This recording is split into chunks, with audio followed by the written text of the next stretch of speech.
Looking at this table, you should have noticed that two of these columns are exactly the same no matter what. Atomic number and number of protons must always be the same. They are synonymous. Okay. Which means that this charge must come from a different number of electrons because I can't change the number of protons. So if we look at potassium, the atomic number for potassium is 19. That's that number on bottom, which means its number of protons is 19. And if this was an atom, so it was neutral, then it would also have 19 electrons. But in this case, it has a +1 charge. Because of this +1 charge, we must have a different number of electrons. In order to be positive, I must have more positives than negatives. Therefore, I have 18 electrons. Now, atomic mass would be your number of protons plus neutrons, or it's just the number on top here, which is 40. Now, to find out if this is an isotope, I need to know, is this atomic mass different than the mass from the periodic table? When you look at the periodic table, the mass of potassium is 39.1. Okay? This, on average, has one more neutron, meaning it is an isotope. Now, because I had a differing number of protons and electrons that created this charge, I'm also an ion. I am a positive ion, therefore I am a cation. And you can be both. You have a different number of neutrons than the most common atom. You also have a different number of electrons, which creates the ion. Now, to find the number of neutrons, it is the atomic mass minus the number of protons, which would equal 21. Okay. If you struggled with this, you need to review. This should have come easy. On to the next page. So elements that exist as molecules. We've already discussed the diatomic elements, and they should be memorized. Okay. We have our 7. Hydrogen, nitrogen, oxygen, fluorine, chlorine, bromine, and iodine. Those always exist as molecules under normal conditions. There are 3 other atoms that exist as molecules under normal conditions. Those are phosphorus, sulfur, and carbon. Phosphorus exists as a P4, sulfur an S8, and carbon exists as carbon to carbon to carbon, and depending on how much pressure there is whether or not you will be a diamond or graphite. This is the reason why carbon is the basis of all organic chemistry. Okay? Now, for naming compounds, this should be second nature by now. If I give you a compound, you should be able to name it. Now, if you're having trouble identifying ionic or covalent, ionic is the one that has a metal. If it has a metal, it is ionic. If it does not, it is covalent. You use the rules we've talked about several times. Now, the last naming you need to know is the naming of acids. So if you look at a compound and it has an H in the front, such as HCl, well, H can act as a metal or a nonmetal, so that doesn't really help you to know if it's ionic or covalent, and that's because it is an acid. An acid kind of falls in between those two categories of ionic and covalent, and they have their own naming system. Okay? So anytime we have a hydrogen in the front, it is an acid. So in order to name them, we have 3 different systems based off of the ending of the anion. So if the anion ends in "ide," meaning it's from the periodic table, then you put that stem in between hydro-blank-ic acid. The best example of this is the most commonly talked about acid, HCl. If you see a formula that looks like the formula for hydrochloric acid, such as hydrofluoric acid or hydrobromic acid, anytime it's H with just one singular nonmetal behind it, you name it the exact same way you'd name hydrochloric acid. Just put that stem right in the middle. Plug it in. Now for the ite and the ate, I have a couple different rules for this. The easiest way to remember your ite rule is dynamite is dangerous. It goes to us. So if you have a polyatomic ion, it's not just a singular nonmetal, but a polyatomic ion, and that ion ends in "ite," that "ite" changes to us, and you just put the word acid after it. So for my example, if I have NO2, nitrite, nitrite goes to nitrous. Dynamite is dangerous, and you put the word acid after it.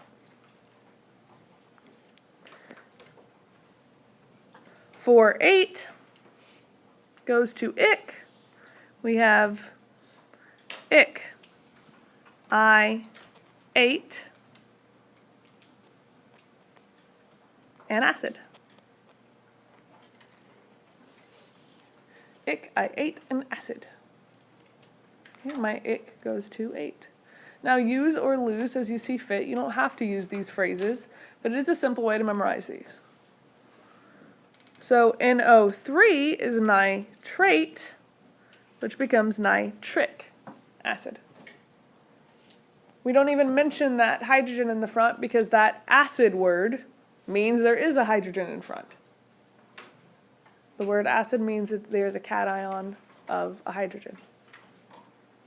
Now, there are a few compounds that have been called the same thing for so long that whenever they changed the compound names, they just got grandfathered in. They get to keep their old names. So water, I'm not even highlighting that. You should know that. Ammonia is very crucial that you know ammonia is NH3. Ammonium is NH4 positive. That's an ion. Ammonia is a stable molecule NH3. You use it to clean things in your house. We will talk a lot about ammonia this year. It's very important when we talk about acids and bases because it is actually a base. Hydrazine and phosphine are two others that get to keep their names, but I won't make you memorize them. Nitric oxide and nitrous oxide I will make you memorize. Okay.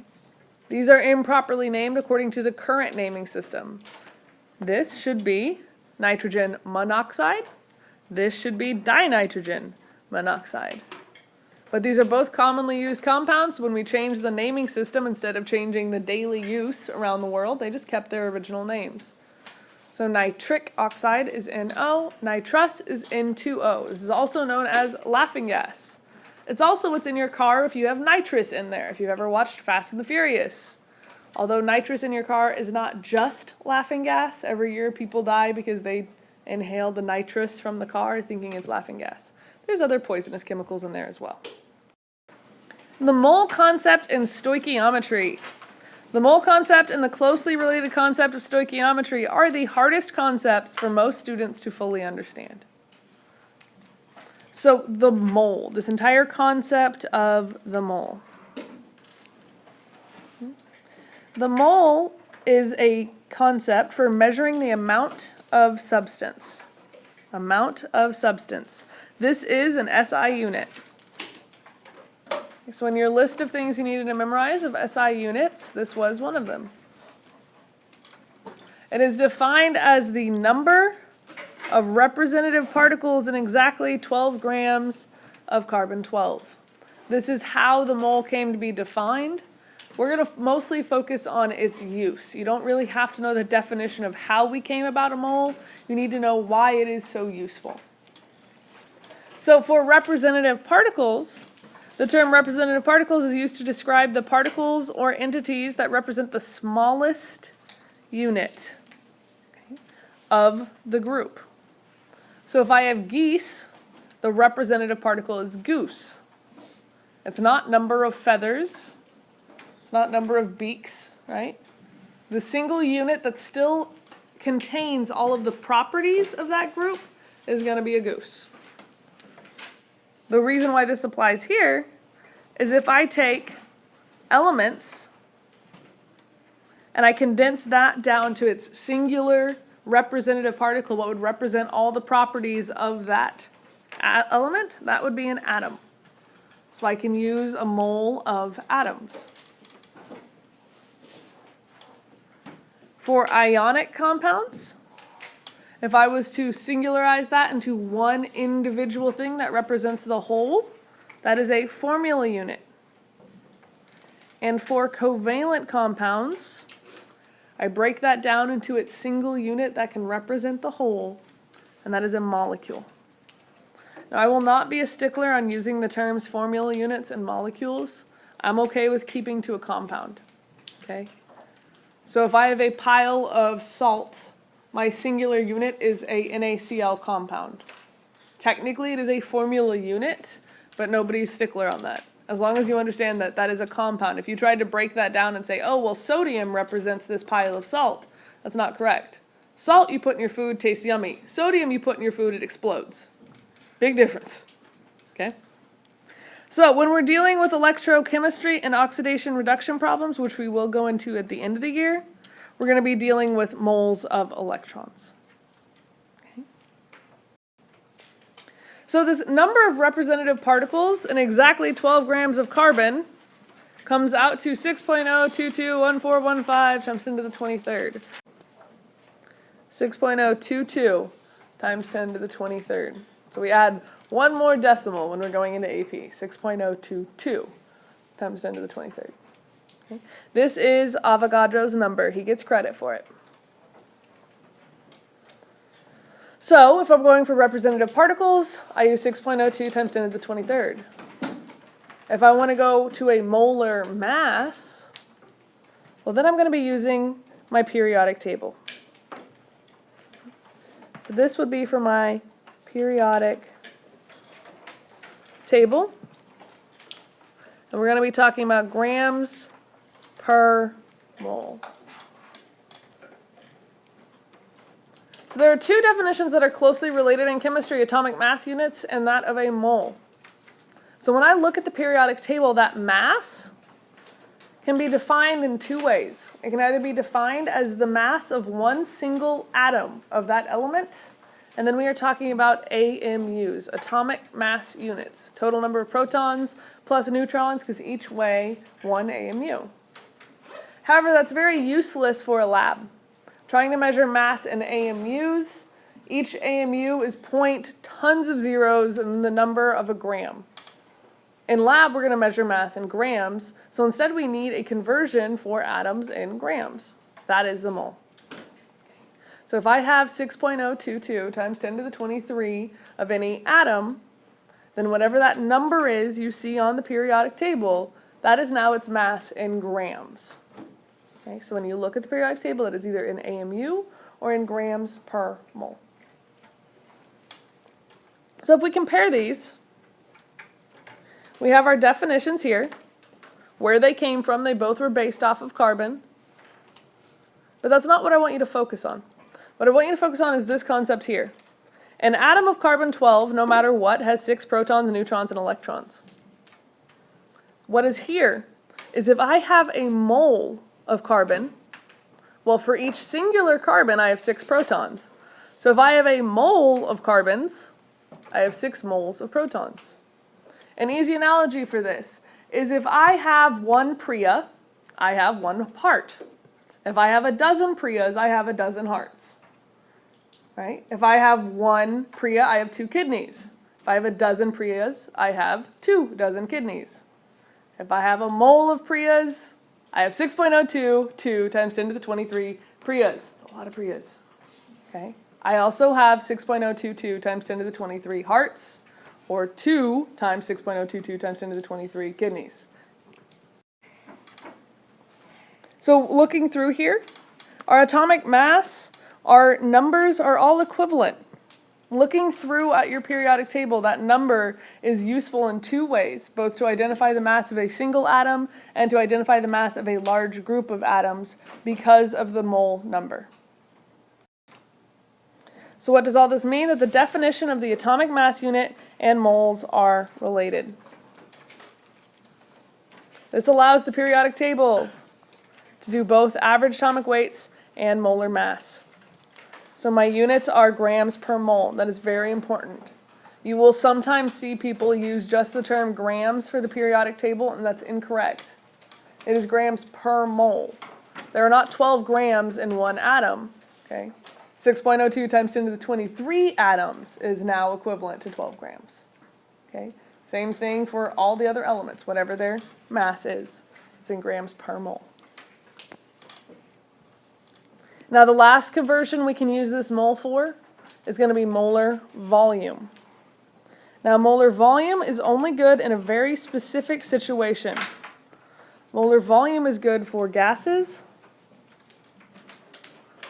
at STP. If you do not have a gas at STP, ignore this entirely because it is useless to you. The only time that a mole works for conversions with volume is if you have a gas and it is at STP. So let's go over what STP is again. STP is a standard temperature and pressure, which our standard that everyone uses is 0 degrees Celsius and 1 atm. 1 atm is sea level. 0 degrees Celsius, you're right at that conversion point. So if and only if you are in these conditions can you use this conversion, and the conversion is 22.4 liters in 1 mole of a gas at a STP. It's useless otherwise.